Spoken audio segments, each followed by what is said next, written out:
Muito bem, vamos continuar hoje terminar essa nossa jornada na segunda carta de Paulo a Timóteo. Abra sua Bíblia em 2 Timóteo 3. Eu vou trabalhar também no capítulo 4, mas nós vamos ler só o capítulo 3, um capítulo pequenininho.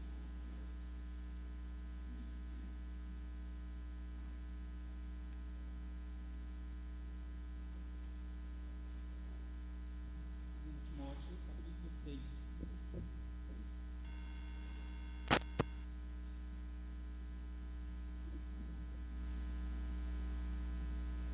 Diz assim a palavra de Deus: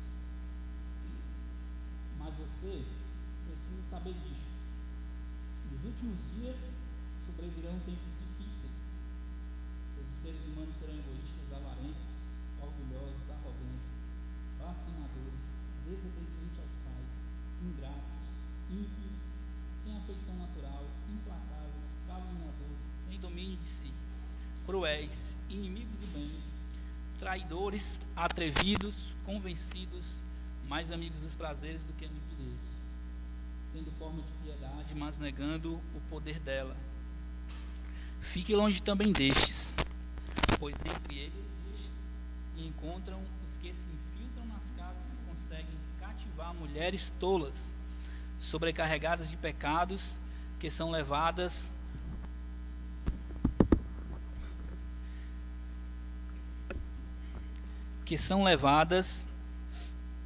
por todo tipo de desejo, que estão sempre aprendendo e nunca conseguem chegar ao conhecimento da verdade.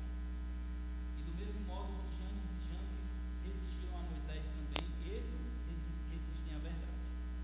São homens que têm a mente totalmente corrompida, reprovados quanto à fé, mas esses não irão longe, porque a insensatez deles ficará evidente a todos, como também aconteceu com a insensatez de Janes e Jambres. Mas você tem seguido de perto o meu ensino, a minha conduta, o meu propósito, a minha fé, a minha paciência, o meu amor, a minha perseverança, as minhas perseguições e os meus sofrimentos, os quais tive de enfrentar em Antioquia, Icônio e Listra. Quantas perseguições sofri, porém o Senhor me livrou de todas elas. Na verdade, todos os que querem viver piedosamente em Cristo Jesus serão perseguidos. Mas os perversos e impostores irão de mal a pior, enganando e sendo enganados. Quanto a você,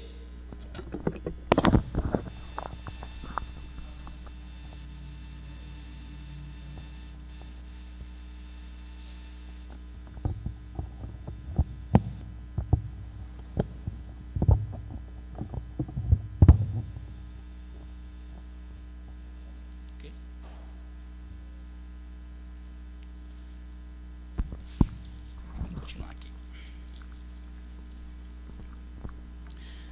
Versículo 14. Quanto a você, permanece naquilo que aprendeu e quem acredita firmemente, sabendo de quem você aprendeu, e que desde a infância você conhece as sagradas letras que podem torná-lo sábio para a salvação pela fé em Cristo Jesus. Toda a Escritura é inspirada por Deus para a repreensão, para a correção, para a educação na justiça, a fim de que o servo de Deus seja perfeito e perfeitamente habilitado para toda boa obra. Vamos orar mais uma vez? Obrigado, Senhor, pela Tua palavra. Nos ajude a entender as verdades das Escrituras. Ó Deus, que nós venhamos confiar que o Senhor é o Deus que inspirou essa palavra de fato. E que tudo que está aqui, ó Deus, é útil para nós. Nos ajude não só a aprendermos, mas também colocarmos em prática, Senhor. Não adianta nada nós irmos aprender e não sermos praticantes da Tua palavra, como diz Tiago. Nos ajude, Senhor, por favor. Acalma os corações aqui, para que a Tua palavra seja plantada e venha florescer. Em nome de Jesus. Amém. Muito bem, meus irmãos. Recapitulando aqui um pouco, eu tiro, melhor? Pode deixar? Recapitulando aqui o que a gente viu, o que a gente sabe da carta de Timóteo, olhando aqui o contexto mostra da carta, e o que Paulo está escrevendo, é que Timóteo provavelmente estava passando por um período difícil ali da sua vida pastoral. Timóteo aqui já não era mais tão novo quanto a primeira carta, quando Paulo enviou. E aqui era um período onde a igreja estava passando por um dos períodos mais difíceis de perseguição, né? A época lá do imperador Nero, onde a perseguição era horrível, onde de fato os cristãos eram mortos como se fosse nada.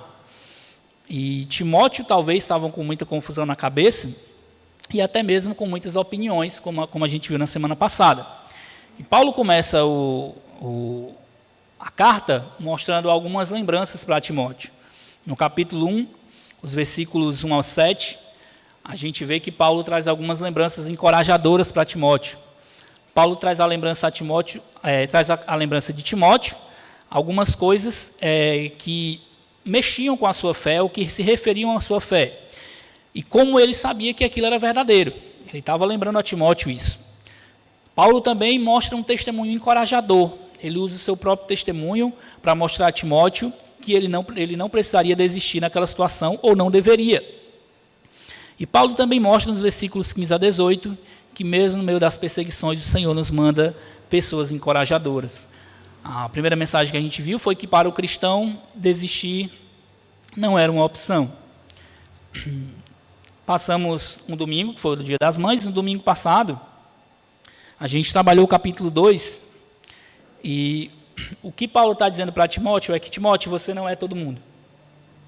Você não é todo mundo que está desistindo, perdão. As pessoas ali estavam abandonando a fé, muitas pessoas estavam com muitas opiniões, e o que Paulo estava dizendo é, você não é todo mundo. Por isso que ele diz, tu, porém, e aí começa o capítulo 2. Ele mostra que não há como permanecer firme sem se ter uma base. Os versículos 1 ao 7, Paulo encoraja Timóteo a se fortalecer em uma força que não era dele, uma força que vinha do próprio Deus, da graça de Deus. Os versículos 8 a 13, ele mostra que não há como vencer sem enfrentar as batalhas. Não há como você permanecer firme ou vencer batalhas se você não enfrenta, se você desiste. E nos versículos 14 ao 26, ele mostra que mesmo no meio das dificuldades, Timóteo deveria dar um bom testemunho. Nessa parte agora que a gente viu, o capítulo 3, o comecinho do capítulo 4, Paulo agora parte para um encerramento, mostrando que não há uma expectativa que as coisas viessem a melhorar. Se Timóteo estivesse lendo aquela carta a primeira vez, ele estivesse esperando que Paulo ia chegar e dizer assim, Timóteo, fica firme aí que as coisas vão dar uma melhorada, e daqui a pouco, como diz muito se diz hoje, vai dar certo, né? Paulo estava dizendo, Timóteo, não vai dar certo não. O que ele vai fazer agora é encorajar Timóteo, mesmo no meio dessas tendências a piorar, o que ele deveria fazer. Ele vai mostrar agora coisas mais concretas. Uma vez que ele estava trazendo lembranças para Timóteo no capítulo 1 e 2, ele estava encorajando Timóteo, ele estava mostrando que Timóteo não era como todo mundo, agora ele vai trazer exemplos mais concretos de até mesmo pessoas que a gente não tem muita referência nas Escrituras, mas que Paulo mostra o exemplo deles. Então, nessa sessão, o que a gente vai ver é que, apesar de tudo estar piorando, como salvos, nós não devemos colocar nossa confiança nas coisas aqui, mas viver o aqui seguro na palavra de Deus e aguardando o nosso lar por vir. O tema dessa mensagem que a gente vai ver é: a palavra de Deus é o combustível para nos encorajar a viver aqui, mas pensando na eternidade. Paulo ele vai fazer esse encorajamento para Timóteo, mesmo no meio das dificuldades aqui, mas a palavra de Deus, ela é um combustível, ou o combustível, para nos fazer viver aqui pensando na eternidade. E aí ele começa essa última parte, passando essa última parte, depois ele vai para o encerramento, ali na metade do capítulo 4. Os versículos 1 ao 9 do capítulo 3, Paulo mostra claramente para Timóteo que a tendência que ele estava vendo ali era piorar. Ele vai mostrar que vai existir um período, não necessariamente foi aquele período que Timóteo estava vivendo, que as coisas iam ficar muito pior do que eles estavam vendo. E aí ele começa a fazer trazer mais uma vez alguns direcionamentos para Timóteo. É tanto que ele Mostra lá o final do capítulo 2, o que ele deveria fazer, as pessoas que estavam se desviando no capítulo 2, Timóteo deveria ter paciência com elas, ensinar com paciência, e agora ele diz, essas pessoas, elas estavam se afastando, você tinha que ter paciência com elas, agora mais uma vez você. Aí ele começa, mas você, ou tu, porém, né, em algumas versões vai dizer isso, e aí ele começa a dizer, versículo 1, mas você precisa saber disto, nos últimos dias sobrevirão tempos difíceis.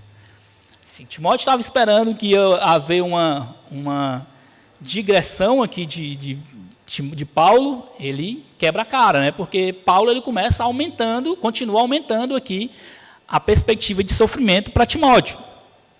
E aí ele diz, qual é o modelo de pessoas e de líderes que você vai encontrar, ou que você tende a encontrar, de acordo com o que o tempo for andando? Ele começa mostrando aqui, os versículos 1 ao 4 mostra que esse tipo de líderes ou falsos mestres que vai se ver nesse período aqui que Paulo está falando, são pessoas totalmente egocêntricas. Paulo traz uma lista aqui que realmente é uma lista muito extensa, uma lista muito grande de pecados que são abomináveis diante de Deus, e ele começa dizendo assim, pois os seres humanos serão egoístas, avarentos, orgulhosos, arrogantes, blasfemadores, desobedientes aos pais, ímpios, e aí ele segue essa sequência, você vai ver que os versículos 3 e 4 é justamente mostrando só de pecados egoístas. Pessoas que não querem obedecer aos pais, pessoas que só pensam em si, pessoas que só querem fazer as coisas do jeito que querem. O que é que Paulo está alertando para Timóteo aqui? Timóteo, se você está vendo que a coisa está difícil agora, espera só como é que vai ficar em algum tempo. Espera só como é que a coisa vai ficar em algum tempo. E aí no versículo 5 ele fala que essas pessoas, ou esses falsos mestres, também estavam envolvidos no meio daqueles seres humanos, eles são pessoas, são enganadores convictos do que estão fazendo. Ele diz assim, versículo 5, tendo a forma de piedade, mas negando o poder dela, fique longe também deste. Ou seja, as pessoas que estavam vivendo, nessa descrição de Paulo aqui a Timóteo, essas pessoas, elas pareciam piedosas. Pessoas que até mostravam uma certa piedade, ou que parecia serem piedosos, mas que na realidade, o que ele diz na segunda parte é que eles negam o poder dela, ou seja, o poder da piedade, de temer a Deus, de viver para Deus. Eles negavam isso. Como é que eles negavam isso? E aí ele parte para o versículo 6, mostrando como é que, na prática, essas pessoas faziam isso. Uma das coisas perigosíssimas que esse texto mostra é que esses homens, ou esse tipo de pessoas, se infiltram nas famílias. Versículo 6, veja o versículo 6. Pois entre estes se encontram os que se infiltram nas casas e conseguem cativar mulheres tolas, sobrecarregadas de pecados, que são levadas por todo tipo de desejos. A ideia dessa palavrinha aqui, ou o significado dessa palavrinha aqui, infiltrar, é como se fosse rastejar ou entrar sorrateiramente para dentro da casa. Sabe esses falsos ensinos que a gente vê hoje, que até parece na TV, essas coisas que são muito bonitinhas, há homens que parecem que estão preocupados com as famílias? Esse é o tipo de ensino que Paulo está descrevendo aqui. Sabe essas coisinhas que às vezes a gente deixa nossos filhos assistir, que às vezes a gente pensa que não é nada demais, eles estão só vendo alguma coisinha ali, que eles sabem como é que vão lidar com isso? É esse tipo de ensino que Paulo está falando aqui. A juventude que a gente vê se perdendo hoje, nenhum pai entregou eles assim na mão do diabo, não. Foi algo que entrou devagarzinho, os pais foram deixando acontecer, ou até mesmo não fizeram caso disso, e foram levando essas pessoas a se perderem. Esses falsos mestres, ou essas pessoas egoístas, elas se infiltram nas famílias. Paulo deixa muito claro aqui, dentro das casas. São os que se infiltram dentro das casas e conseguem enganar, ou conseguem cativar, ou seja, trazer para perto mesmo. Isso aqui Paulo não coloca, aqui é pessoa que engana no trabalho, é pessoa que engana na igreja. Não é isso. Ele está falando especificamente, são pessoas que entram sorrateiramente nas casas. São um tipo de gente, ou tipo de falsos mestres que entram devagarzinho com falsos ensinos nessas casas. Paulo está alertando Timóteo para isso. Ele está alertando, esse é o tipo de gente que você vai ter que lidar. E não foi só na época de Timóteo. A gente vê que, de fato, há uma progressão cada vez mais da humanidade indo se perdendo e inventando cada vez mais tipos de pecados piores diante de Deus. E aí, quando chega no versículo, na parte B do versículo 6 e no versículo 7, eles instigam as mulheres a aceitarem o ensino. Versículo 7, a gente já leu 6, o versículo 7 diz assim: esse tipo de mulheres que estão sempre aprendendo e nunca conseguem chegar ao conhecimento da verdade. São pessoas que até estão sendo ensinadas, pessoas até que estão ouvindo alguma coisa da verdade. Certamente esse tipo de coisa que a gente vê hoje na televisão, esse tipo de ensino que a gente vê na televisão, e uma boa parte em alguns programas de rádio, essas pessoas até têm um fundinho de verdade ali, estão com o nome de Deus, né, dizendo que estão preocupados com a família. Mas essas pessoas que ouvem e que são cativadas por esses falsos mestres, elas não conseguem chegar ao conhecimento da verdade. O versículo 8 e 9, Paulo vai mostrar que esses homens, eles não trazem uma novidade. Eles são cópia de pessoas que já existiram na história. Sabe o que Salomão diz? Que não existe nada novo debaixo do sol? É exatamente isso. Tudo que a gente vê aí no meio desse mundo hoje, de qualquer tipo de aberração, já existiu algo parecido no passado.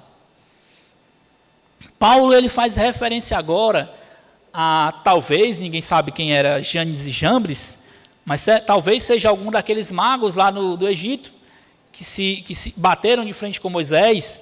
Ele vai falar que bateram de frente com Moisés, ninguém sabe. Isso aqui é uma suposição o que se sabe é que, de fato, esses Janes e Jambres resistiram a Moisés, ou resistiram, se Moisés representava aquele que levava a verdade na época dele, eles resistiram a Moisés. Só que Paulo mostra para Timóteo que esse tipo de gente, eles vão ter um fim que eles merecem. Timóteo, eles podem até estar se dando bem, as coisas podem até estar acontecendo do jeito que eles querem, porém, certamente, eles vão ter um fim que eles merecem. Deus, ele não vai deixar impune esses homens. Ele diz assim no versículo 9: mas esses não irão longe, porque a insensatez deles ficará evidente a todos, como também aconteceu com a insensatez de Janes e Jambres. Em algum momento, Deus iria trazer juízo sobre esses homens. Em algum momento, Deus iria trazer juízo sobre aqueles que estavam se opondo à verdade. Quando a gente olha para, não sei quantos de vocês já foram questionados como crentes, a respeito desse tipo de pessoas que estão aí na TV, ou falsos mestres pregando o evangelho falso. Rapaz, esse tipo de gente. E a gente entra no mesmo pacote, né? Porque todo crente pensa que é esse tipo de gente aí que anda enganando o povo. Infelizmente, a gente muitas vezes é colocado no mesmo pacote. A minha resposta é sempre lembrar disso aqui. Rapaz, um dia eles vão prestar conta com Deus. Um dia tudo que eles estão fazendo, e se estão fazendo com motivação errada, eles vão prestar conta com Deus. E a gente tem que estar firmado nisso. Uma vez, quando eu trabalhava em um hotel, eu trabalhava ali na beira-mar, acho que era 2012, 2013. Foram uns cantores gospel que eu nem conhecia, lá pro hotel, se hospedar lá, tinha algum evento grande aqui. E lá eles banjavam de luxo mesmo, assim,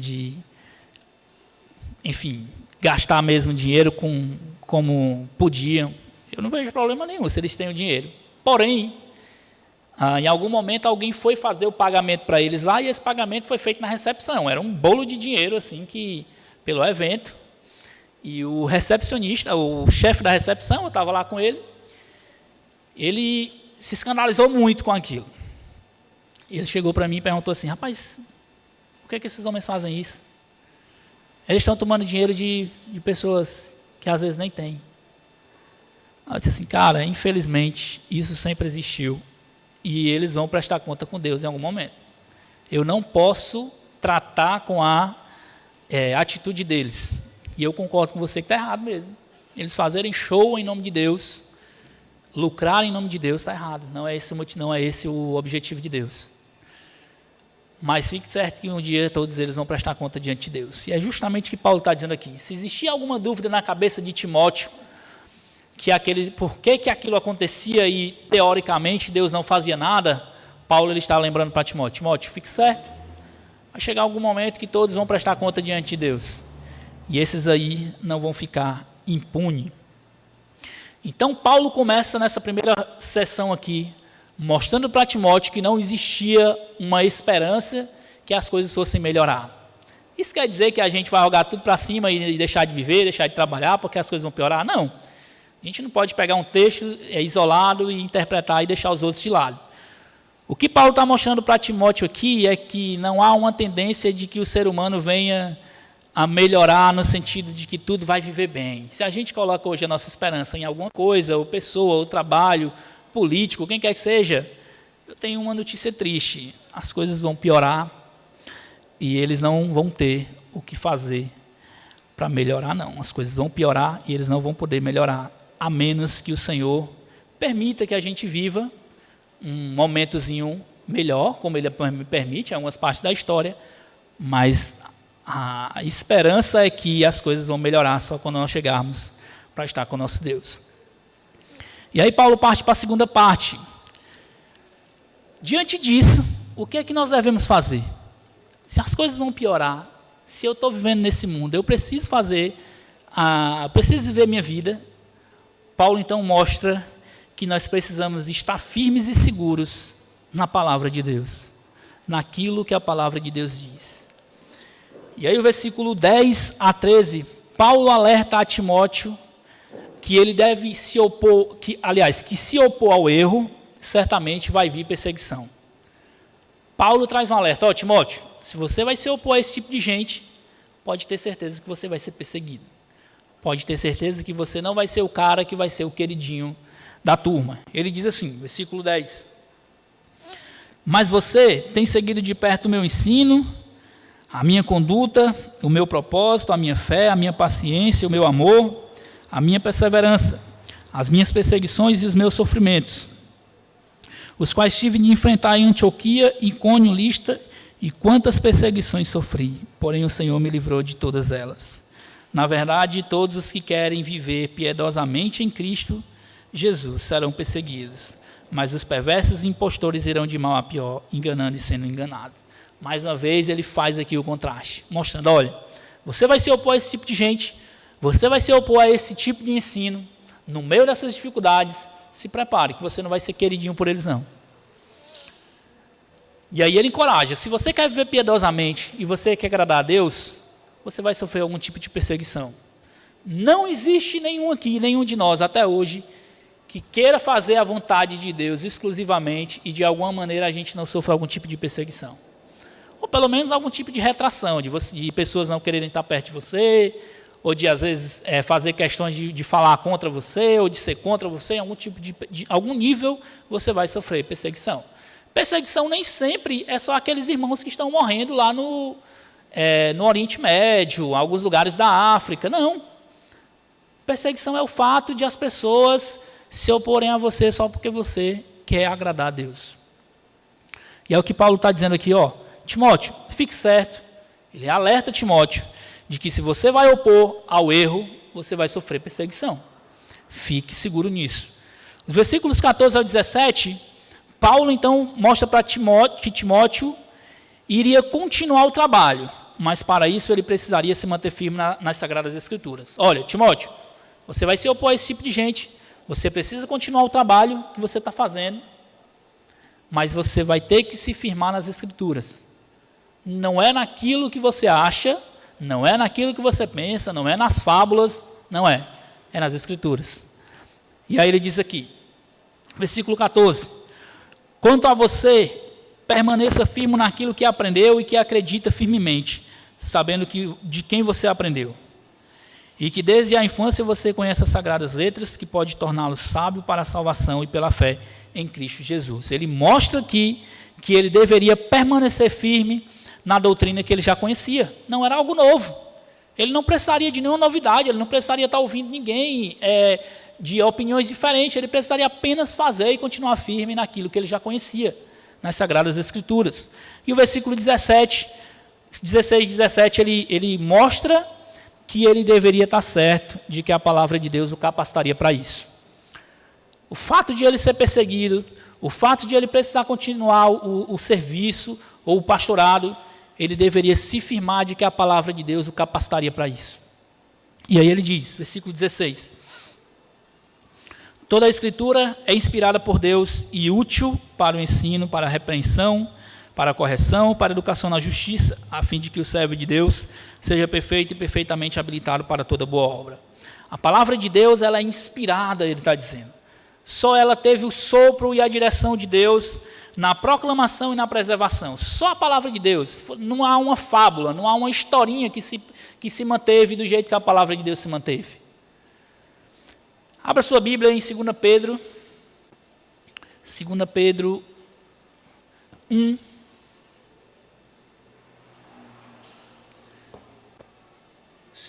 Pedro, aqui.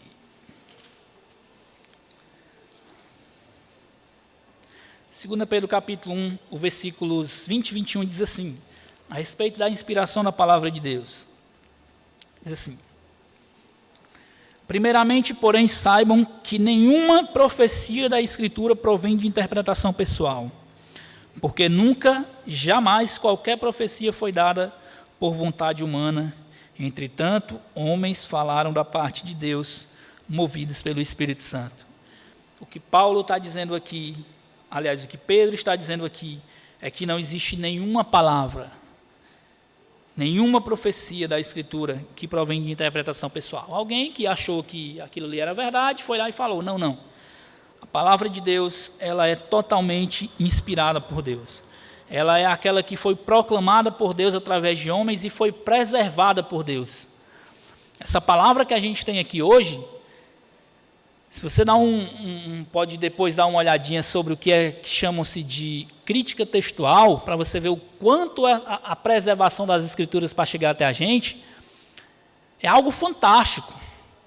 Milhares de manuscritos, milhares de palavras que precisaram ser trabalhadas, Deus capacitando homens para fazer isso, e a gente ter essa palavra aqui, que é infalível. Ela é totalmente inspirada por Deus. E aí Paulo diz ainda, a Escritura é útil. Ela não é uma obra obsoleta ou esquecida, não é algo que ficou no passado. Ela permanece viva e pronta para fazer o seu papel até hoje. A palavra de Deus, ela é útil. Ela é aquela que permanece viva, ela é aquela que faz o seu papel. Em tudo que ela diz, ela é útil, ela serve para nos direcionar na vida e na piedade, como diz aqui no versículo 3 de 2 Pedro 1. Pelo poder de Deus nos foram concedidas todas as coisas que conduzem à vida e à piedade, pelo pleno conhecimento daquele que nos chamou para a sua própria glória e virtude. O que Pedro está dizendo aqui é que pelo seu poder, pelo Espírito, ele nos deu aquilo que nós necessitamos. Na palavra de Deus tem tudo o que nós precisamos para viver uma vida de piedade. Então, essa segunda parte aqui, versículos 10 ao 17, Paulo mostra que nós precisamos estar seguros, firmes e seguros na palavra de Deus. As perseguições certamente continuariam. Timóteo seria perseguido por se opor, mas a palavra de Deus o capacitaria para isso. E essa palavra, ela é inspirada e ela é útil, ela não é uma palavra qualquer.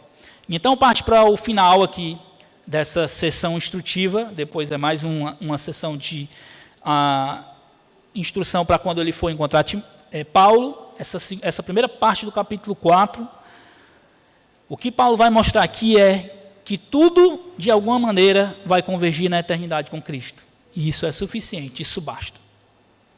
O que Paulo vai encorajar para Timóteo aqui é que, Timóteo, diante de tudo isso, dessa perseguição que você está vivendo, de tudo isso que nós vimos aí nessa parte final da carta, nessa parte de trás da carta, tudo isso vai convergir na pessoa de Cristo. Isso é suficiente, isso basta. Veja o que ele diz aqui, versículos 1 e 2. Paulo mostra para Timóteo que Timóteo não deveria mudar sua atitude de fazer o trabalho com insistência, mesmo que os tempos fossem difíceis. Ele não precisaria mudar o padrão de trabalho dele, de pregar as Escrituras, de fazer o que as Escrituras dizem. Ele deveria continuar fazendo a mesma coisa. Ele deveria continuar mantendo o mesmo padrão de pregar as Escrituras, quer seja oportuno, quer não. Os versículos 4 e 5, Timóteo deveria saber que chegaria um momento que esse tipo de mensagem que ele prega não vai ser mais atrativa. A realidade é, até nos nossos dias que a gente está vivendo, a palavra da cruz, a palavra do Evangelho, ela não é atrativa. Ela não é uma palavra atrativa. É por isso que nós dependemos totalmente do Espírito Santo para convencer os pecadores. Porque se de fato a gente fosse depender da nossa sabedoria, da nossa pregação, do tipo de pregação que a gente tem, todo mundo ia para o inferno. A gente depende da palavra de Deus fazendo o trabalho no coração dos pecadores por convencimento do Espírito Santo. E Paulo está dizendo aqui para Timóteo, Timóteo, esse tipo de mensagem que você prega, ela não vai ser mais atrativa, então continue pregando. Ele não deveria parar. Pregue a palavra, quer seja oportuno, quer não. Porque vai chegar tempos que as pessoas não vão ouvir, vai ser como se os ouvidos estivessem tapados para isso. E aí na parte final, ele encoraja aqui mostrando que mesmo essas dificuldades, e mesmo o final da vida, tudo isso vai convergir em Cristo. Ele diz assim, versículo 6 a 8. Quanto a mim, já estou sendo oferecido por libação, e o tempo da minha partida chegou. Combati o bom combate, completei a carreira, guardei a fé. Desde agora me está guardada a coroa da justiça que o Senhor, reto juiz, me dará naquele dia, e não somente a mim, mas também a todos que amam a sua vinda. Veja o versículo 16 ao 18. Na minha primeira defesa, ninguém foi ao meu favor, todos me abandonaram. Que isto não lhes seja posto na conta. Mas o Senhor esteve do meu lado, me revestiu de forças, para que através de mim a pregação fosse plenamente cumprida, e que todos os gentios ouvissem, e eu fui liberto da boca do leão. O Senhor me livrará também de toda obra maligna, e me levará salvo para o reino celestial. A Ele a glória para todo sempre. Amém. O que Paulo está encorajando Timóteo, que é dizendo, olha Timóteo, ainda que todas essas coisas aconteçam, que tudo esteja difícil, muitas situações, muitas opiniões, pessoas piorando os seus pecados, cada vez mais sendo perseguidos, a palavra não é mais atrativa, mas deixa eu dizer uma coisa, daqui a pouco a gente vai estar com Cristo. Eu combati o bom combate, eu acabei a carreira e eu guardei a fé. Isso basta. E aí ele diz ainda para Timóteo, no versículo 8, desde agora me está guardada a coroa da justiça, que o Senhor justo juiz me dará naquele dia. Mas Paulo ele diz ainda mais, olha, não é só para mim não é só pelo que eu fiz não, Timóteo.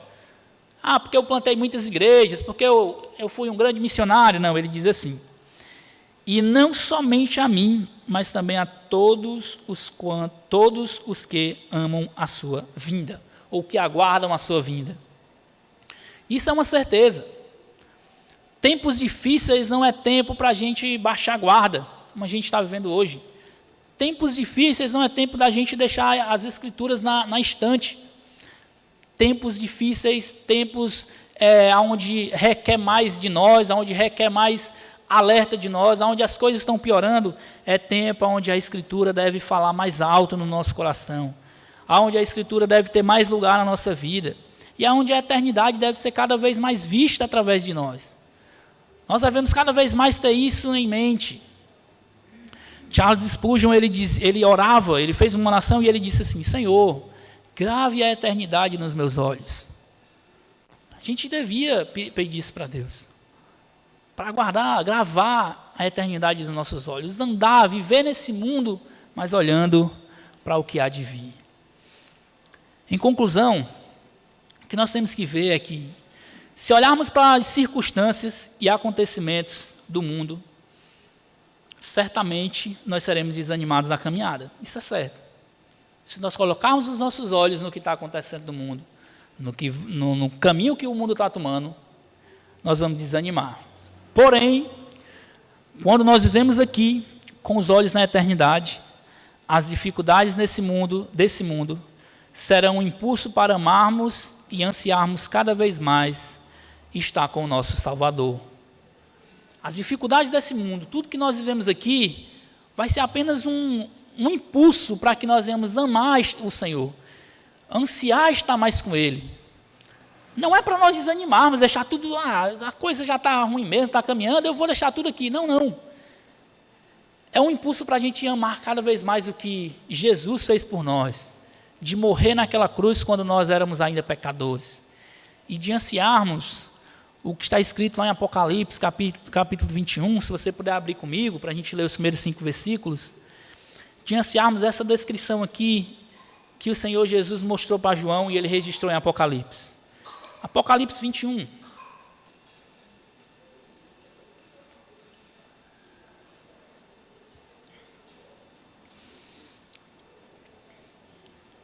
Diz assim: e vi novo céu e nova terra, pois o primeiro céu e a primeira terra passaram, o mar já não existe. Vi também a cidade santa, a nova Jerusalém que descia do céu, da parte de Deus, preparada como uma noiva enfeitada para o seu noivo. Então ouvi uma voz forte que vinha do trono e dizia: eis o tabernáculo de Deus com os seres humanos. Deus habitará com eles, e eles serão povos de Deus, e Deus mesmo estará com eles, e será o Deus deles. E lhes enxugará dos olhos toda lágrima. E já não existirá mais morte, já não haverá luto, nem pranto, nem dor, porque as primeiras coisas passaram. E aquele que estava sentado no trono disse: eis que faço novas todas as coisas. E acrescentou: escreva, porque essas palavras são fiéis e verdadeiras. Isso deve ser o que vai estar nos nossos olhos. Aquelas pessoas que estão perdendo seus familiares por questões desse vírus da Covid, que está sendo mais evidente para a gente agora, estão chorando, tristes, são crentes. Olhar para isso aqui e saber que um dia Deus enxugará dos nossos olhos todas as lágrimas. Essa dor da perda, as dores desse mundo, as injustiças desse mundo, as perseguições, elas já não existirão mais. Você imagina aqueles irmãos que estão em países perseguidos, olhando para esse texto, sabendo que daqui a pouco eles estarão com o Salvador. Aquela pressão para eles negarem o Senhor. Aquela pressão para que eles esqueçam de tudo aquilo que ouviram da palavra de Deus. Aqueles que muitas vezes têm os seus filhos mortos diante deles para que neguem a sua fé. Quando eles olham isso aqui, eles são encorajados a olhar para a eternidade e saber: tudo isso aqui vai passar. Estar com o meu Senhor é muito melhor. É o que Paulo está querendo mostrar para Timóteo. Timóteo, a perseguição aí está difícil. Lembre-se, daqui a pouco, a coroa que o Senhor preparou para aqueles que amam a sua vinda vai ser entregue para cada um. Coloque isso nos seus olhos. É isso que Paulo está querendo mostrar para Timóteo. A palavra de Deus, aquilo que o Senhor deixou registrado, aquilo que o Senhor deixou para os seus filhos, deve ser esse encorajamento de vivermos aqui pensando na eternidade. A sua palavra faz isso conosco, nos ajuda a vivermos aqui, fazendo os afazeres que temos que fazer, batalhando as batalhas que temos que batalhar, mas colocando os nossos olhos naquele que vive e que daqui a pouco nós estaremos todos diante dele. Vamos orar mais uma vez? Vamos pedir ao Senhor que nos ajude. Grande Deus, é um desafio tremendo essa palavra. As dores dessa vida, as perdas, as batalhas, as perseguições, muitas vezes querem fechar a nossa visão para que de fato importa. Nos ajude, Deus, a olhar para o que realmente o Senhor quer que nós olhamos. Que nós venhamos viver aqui, Deus, trabalhando, cuidando da nossa família, nos divertindo em alguns momentos, chorando em outros. Mas que isso tudo não venha nos encantar. Que de fato nós venhamos olhar como João e ver que daqui a pouco tudo isso passará, que nós estaremos com o Senhor na Nova Jerusalém, onde toda lágrima será enxugada dos nossos olhos, onde a dor será esquecida, onde já não haverá mais morte. E essas dores dessa vida se transformará em alegria e gozo, porque estaremos diante daquele que sempre ansiamos ver. Nos ajude, Senhor, a ter essas verdades nos nossos olhos, na nossa mente. Diante das batalhas dessa vida, que nós não venhamos esquecer quem é o Senhor. E que nós não venhamos esquecer também aonde é o nosso lar. Que venhamos lembrar que somos apenas peregrinos aqui. Sofrer pelo Senhor é um privilégio, mas que logo, logo estaremos aí contigo. Muito obrigado, Senhor, por tudo, por essa lembrança. E que venhamos, assim como Timóteo, ser encorajado pelas verdades da tua palavra. Em nome de Jesus. Amém.